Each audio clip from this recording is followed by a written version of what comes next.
नमस्कार, आप देख रहे हैं आज तक। आपके साथ मैं हूं सईद अंसारी। स्वागत है आपका चुनाव आज तक में। पश्चिम बंगाल के मुख्यमंत्री ने बंगाल के बाद दिल्ली जीतने की भी हुंकार भर दी है। हुगली की रैली में ममता बनर्जी ने कहा कि बंगाल के बाद वो दिल्ली जीत लेंगे। इसे प्रधानमंत्री नरेंद्र मोदी के उस बयान का जवाब माना जा रहा है जिसमें उन्होंने कहा था कि अगर ममता वाराणसी से चुनाव लड़ना चाहती हैं तो उनका स्वागत है।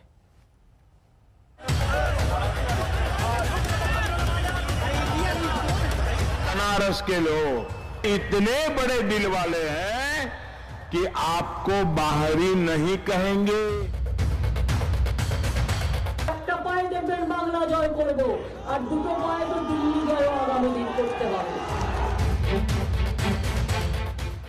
बंगाल की 31 सीटों के लिए कल तीसरे दौर का मतदान है। उस मतदान से पहले ममता बनर्जी ने बंगाल के बाद दिल्ली जीतने की हुंकार भरी है। दरअसल माइंड गेम में टीएमसी ने जहां ममता के वाराणसी से चुनाव लड़ने का तंज किया था, तो पीएम मोदी ने इसे बंगाल में ममता बनर्जी की हार बता दिया था।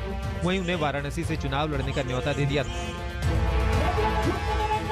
आज ममता बनर्जी ने हुगली के देवनंदनपुर की रैली में कहा कि वो एक पैर से बंगाल और उसके बाद दोनों पैरों से दिल्ली जीत लेंगी।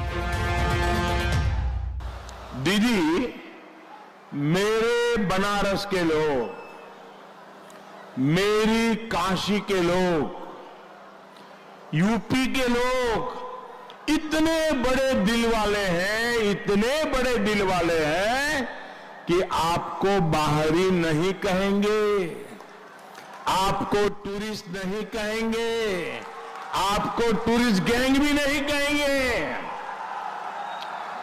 मेरी काशी के लोगों का दिल भी बंगाल के लोगों की तरह बहुत विशाल है। इलेक्शনের আগে আমার পাটা চোট করে দিল ইচ্ছা করে, যাতে আমি ইলেকশনে বেরোতে না পারি। আমি বললাম, আরে আমার একটা পা ভাঙা তো কি হবে, মায়েদের দুটো করে পা আছে না, মা বলে ওই একটা পায়ে আমি যা করে বেড়াচ্ছি, ওই একটা পায়ে দেখবেন বাংলা জয় করব, আর দুটো পায়ে তো দিল্লি জয় আগামী দিন করতে হবে। तीसरे दौर से पहले ममता के इस बयान का मतलब आंकड़ों से समझा जा सकता है। तीसरे दौर की जिन 31 सीटों पर कल वोट डाले जाएंगे, उन पर तृणमूल कांग्रेस की पकड़ इतनी मजबूत है कि 2019 में भी बीजेपी इसे हिला नहीं सकी थी। ज्यादातर सीटें हुगली जिले की हैं। 2019 में शानदार प्रदर्शन के बावजूद बीजेपी इन 31 सीटों वाले इलाके की सिर्फ 2 सीटों पर आगे चल रही थी। पुरसुरा और गोघाट की ये दोनों सीटें हुगली जिले की हैं। दूसरी तरफ तृणमूल ने अपना ट्रैक रिकॉर्ड बनाए रखा। 2016 में टीएमसी ने 31 में से 29 सीटों पर जीत हासिल की थी। इसी लीड को टीएमसी ने 2019 में बनाए रखा। ममता बनर्जी के सामने इस बार भी अपना गढ़ बचाए रखने की चुनौती है, जब 2019 के बाद उनके कई नेता पार्टी छोड़कर बीजेपी से हाथ मिला चुके हैं। ममता अपनी रैलियों में उन्हें जमकर कोस रही हैं। ममता बनर्जी के जुबानी हमलों पर सवाल भी उठ रहे हैं। उन्होंने पीएम मोदी और अमित शाह पर विवादित बयान दिए हैं। एक बार फिर कल प्रधानमंत्री नरेंद्र मोदी और ममता बनर्जी के बीच टक्कर होने वाली है। दोनों ही नेता कल कूच बिहार में होंगे। प्रधानमंत्री नरेंद्र मोदी जहां कल दोपहर 12 बजे कूच बिहार में रैली करेंगे, वहीं ममता बनर्जी 2 जनसभाएं करेंगी। पहली जनसभा दोपहर 12:30 बजे और फिर दूसरी जनसभा दोपहर 1:30 बजे होगी। दोनों नेताओं के बीच जुबानी जंग का अगला अध्याय कल देखने को मिल सकता है। अनुपम मिश्र, कोलकाता, आज तक। उधर पश्चिम बंगाल के टॉलीगंज में बीजेपी के अध्यक्ष जेपी नड्डा ने आज रोड शो किया। टॉलीगंज से बीजेपी ने केंद्रीय मंत्री और आसनसोल से सांसद बाबुल सुप्रियो को मैदान में उतारा है। बाबुल सुप्रियो का मुकाबला तृणमूल कांग्रेस के हैवीवेट उम्मीदवार अरूप बिस्वास के साथ है। रोड शो के दौरान जेपी नड्डा ने एक बार फिर से बंगाल में बीजेपी की जीत का दावा किया। नड्डा से हमारी सहयोगी पौलमी ने बातचीत की। हम इस वक्त टालीगंज में रोड शो पर है। भाजपा का रोड शो है। टालीगंज के जो कैंडिडेट है भाजपा के बाबुल सुप्रियो के साथ आज जो भाजपा अध्यक्ष है जेपी नड्डा जी भी है। सर, टालीगंज थोड़ा डिफिकल्ट सीट होगा, आप मानते हैं? बिल्कुल नहीं।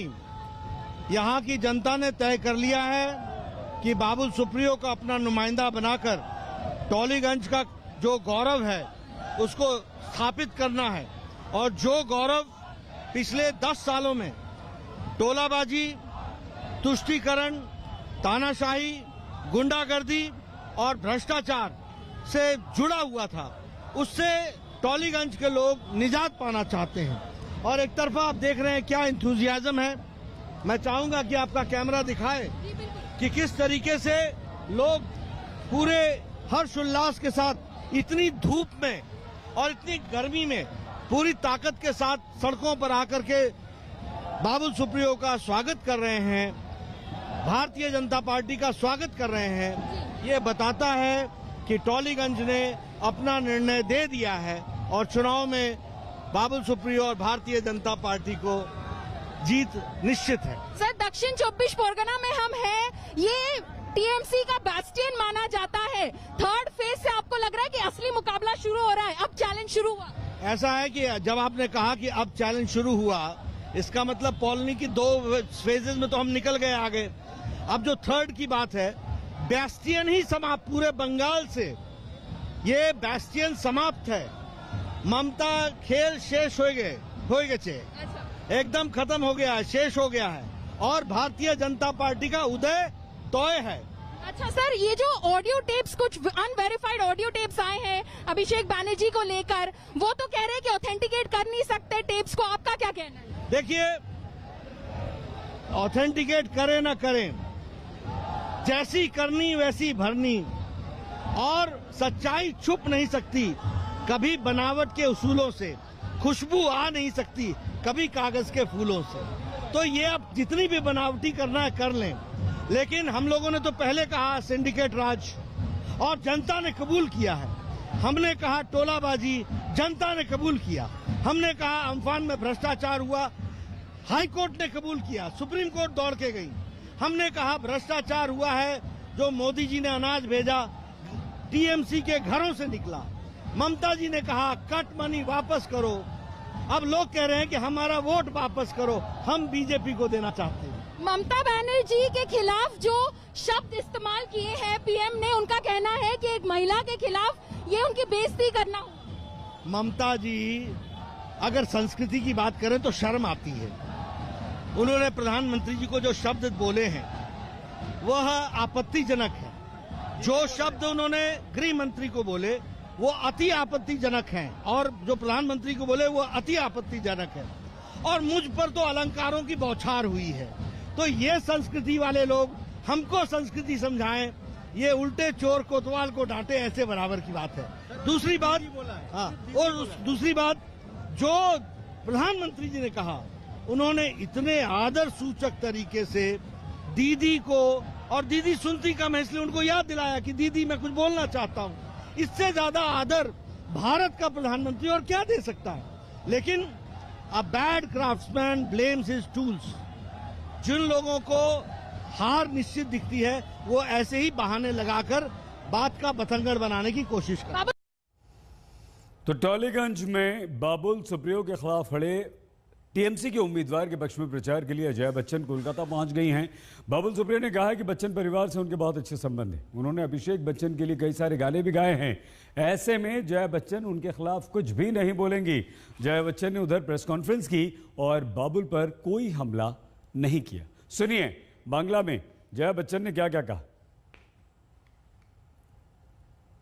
जो अरूप विश्वास की जो डिसऑनेस्टी है, जो उनकी छवि है, ये अगर इसके बारे में अगर जया जी को पता होता तो जया जी बहुत स्ट्रिक्ट प्रिंसिपल के स्ट्रेट स्पीकिंग पर्सनालिटी है, तो वो किसी भी हालत में अरूप विश्वास के लिए कैंपेन नहीं करती है, लेकिन कर रही है। ये मुझे कोई इससे हर्ज नहीं है। लेकिन एक चीज आप देख लेना, तृणमूल को जिताने के लिए वो कहेंगे, बीजेपी के खिलाफ भी बोलेंगे, लेकिन बाबुल सुप्रियो के खिलाफ भी कुछ नहीं बोलेंगे। ये मैं आपको यकीन के साथ। উন্নতি হবে, আরো উন্নতি হবে, আরো বেশি বেশি উন্নতি হবে যদি মমতা ব্যানার্জি এখানকার মুখ্যমন্ত্রী হবে। এটা আমি জানি डेफिनेटली। नमस्कार, मैं हूं अंजना ओम कश्यप। हमें उम्मीद है ये वीडियो आपको पसंद आया होगा। लेटेस्ट खबरों के लिए यूं ही देखते रहिए आज तक, और इस वीडियो के पसंद आने पर लाइक, शेयर एंड सब्सक्राइब करना ना भूलें।